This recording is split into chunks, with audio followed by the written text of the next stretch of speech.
Hey guys, welcome back to another episode of Growing Wild Farm and Garden. It's a little gray, but it's been a minute. It's been a very long minute, hasn't it, since I've been around. If you haven't seen any of my videos, hey, I'm Roxanne, and this is my garden in my yard.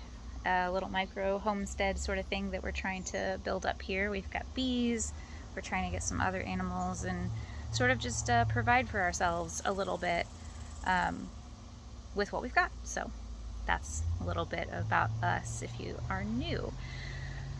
I have not let any of you guys see what's going on in this garden all year, so let's just give you a quick rundown, shall we?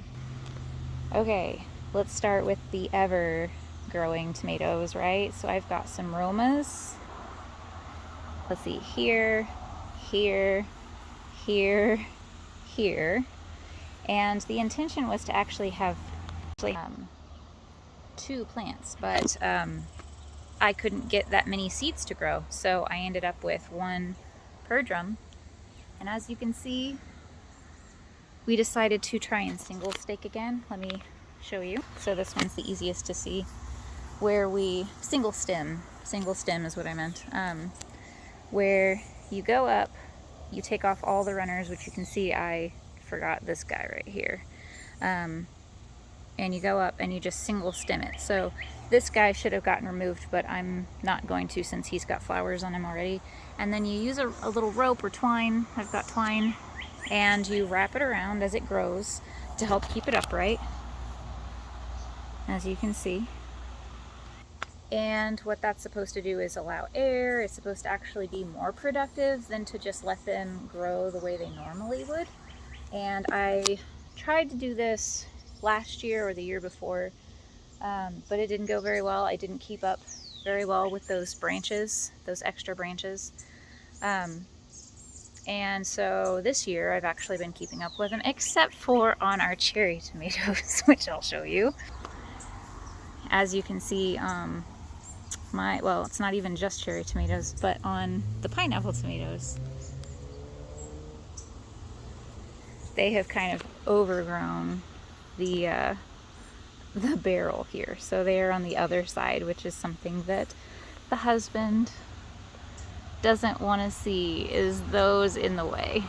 But it is what it is. It'll be fine.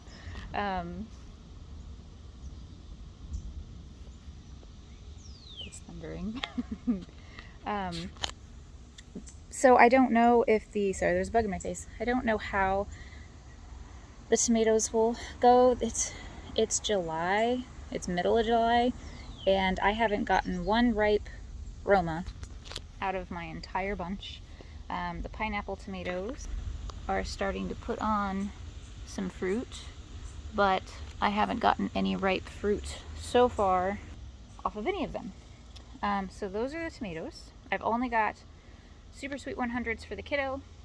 We've got the Romas because I was going to try to can this year, and then we've got pineapple for eating. So those are our three favorites. The Romas I've tried growing in the past, but I've never been able to actually grow enough to can. So hopefully this year that changes.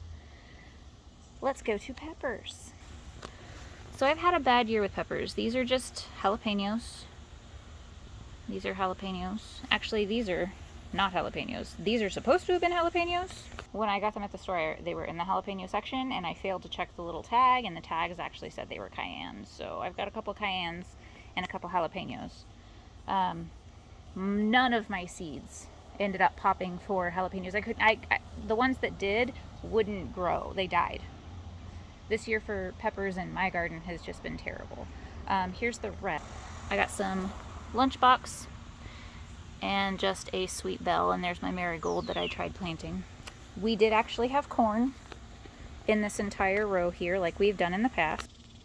And like in the past, our corn just sucked.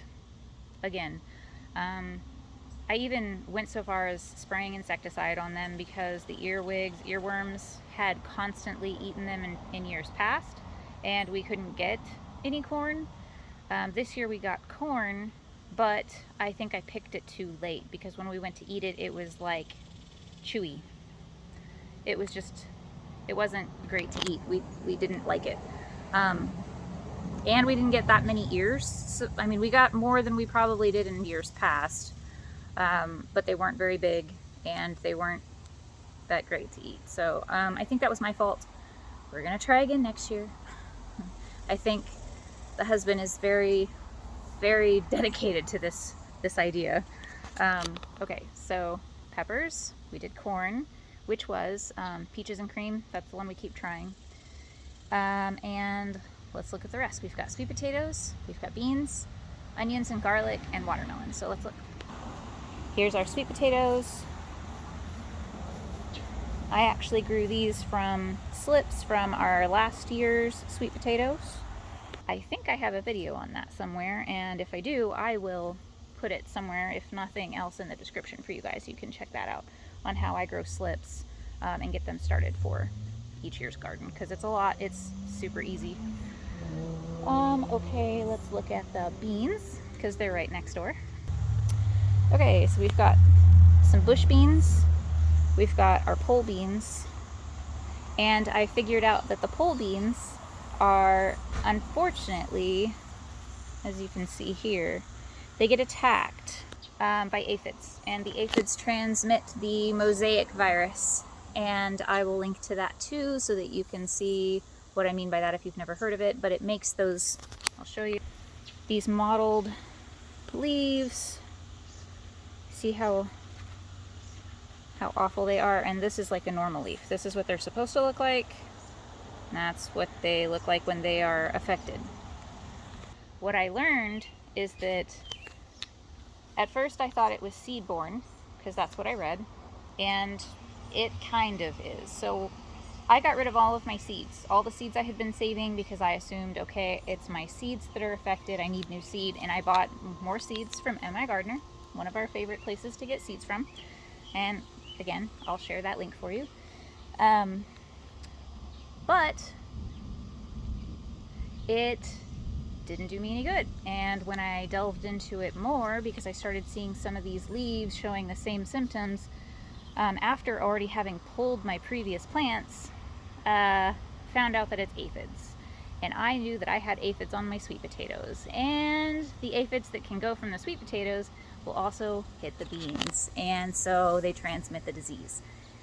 And because I'm a little bit more of an organic gardener, and I try really hard not to use insecticides because I want my worms and stuff in my yard and garden, I try not to spray insecticide. I'll use neem oil, but being that I'm also fighting through some life stuff and some depression and whatnot, I'm just sort of doing the best I can, and coming out to spray neem oil every freaking day or after every time it rained is just not something that I could keep up with mentally. So the beans are growing. Some of them will give me fruit, some of them won't. I already collected like a small handful off of our bush beans, but it was a small handful. I'm kind of disappointed in the beans this year. But part of it's on me. You can see there's still flowers, a couple flowers on here. These mostly look good, but you can tell that, like this one, it's a little unwell, but it is what it is. I'll probably just have to deal with some neem oil next year. Garden problems. So let's talk about the onions and garlic. So the onions. These are Egyptian walking onions that I picked up from our local herb festival that we like to go to. And then some of these are actually from seed that I grew. And yes, there's lots of weeds. I'm not going to judge you, you don't judge me. But yeah, my goal had been, I think it was like 112 plants. I don't think I got that. I think I got maybe 60 out of the seeds that I grew. And of those, I don't know how many I have. It's not time to harvest them quite yet. I'm waiting for them to all flop over. My garlic, however, I did already harvest. It's past time for that. They flopped over, so I pulled those, but the cloves were really small. So I think we're just going to eat those instead of use them for seed again, seed bulbs, because if you plant small cloves, you're going to get small bulbs, based on all the wisdom that I know. Oh well. Let's see. So new this year was the onions. We hadn't done onions before. And then also we are growing Timothy hay, which again, there's some weeds. I'm really not worried about it here and here. This is going to be Timothy hay for the rabbit. We have a pet rabbit. The goal is actually to get meat rabbits. That's the goal. We're eventually getting there, but for right now we have a pet rabbit. Her name is Brownie, and Luther adores her. Let's go over to watermelon. Watermelon I had tried growing once before, and spider mites got to it, and I only got one melon off of the entire thing. This year, Luther really wanted us to grow watermelons, so we ended up growing quite a bit. This is our watermelon patch. It's gonna rain on me. As you can see, it's doing really, really well. There are 3 or 4 vines in here, and they're all just going nuts. And all these little flags here are actually watermelons. And here's our first one. This is the big one. I don't know how to tell if it's ready. I think it might be getting close, but if you guys know, please tell me. And then we'll look at some of the babies just so you can see. There's a baby. There's a baby. There's a baby over there, but it's wonky, you can't see it. And since the last time we grew these, I wasn't exactly sure what I was doing. I tried growing them on top of the drums that you see us use all the time. And I put a pallet or 3 over the drums and then let them crawl over that, and it worked out pretty well. But there were bad spider mites that year, and I let the watermelon sit so long that it eventually started getting a bad spot, so we had to just cut it open. And we got to eat about half of it, which is fine. I mean, it's still fruit that I was able to eat, but it was just kind of a disappointing situation.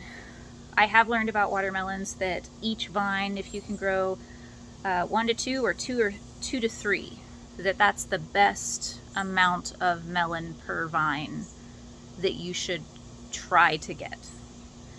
Now, if you're a farmer with some conventional wisdom, some wisdom over the years that you've grown watermelons and you know better, then please, by all means, tell me. But that's just what I was reading, that each vine should properly produce either 1 to 2 or 2 to 3 good watermelons. So that's basically all I'm going for. If I get 6 watermelons off all those vines, my goal, I will feel very accomplished. So that's really it, guys. Like, I just kind of wanted to get up here and update. I've been wanting to do these. In fact, I have videoed so many videos to try and update you guys for so long, and I just have not edited them or put them up. So I hope that you guys are having a really great time with your gardening. Let me know in the comments, seriously, how is your gardening going? What's doing really well, what's not doing well? Because I've heard that peppers aren't doing great for people, that they're turning out really mild. It doesn't seem like tomatoes are doing great. I do see pictures of friends and people sharing that they're getting some harvest, but it doesn't seem like they're going crazy or anything. I don't know. I don't know what else you guys might want to know right now. I don't have any lessons or anything to teach you other than, the way we were doing tomatoes. The husband definitely likes it because it keeps it cleaner looking, but in my garden, I'm just like, it's a garden, guy. My garden doesn't look fancy and pretty, it's functional, and that's what's important to me. I want to get the food out of the garden. I don't mind if it's, not exactly the most pretty thing in the world. Because to me, it is pretty just to come out and to see these things growing and to know that I'll be able to eat them. So, I hope you guys have a wonderful rest of your week. That's all I've got for you today, and hopefully I'll see you next time here on Growing Wild Farm and Garden. Bye!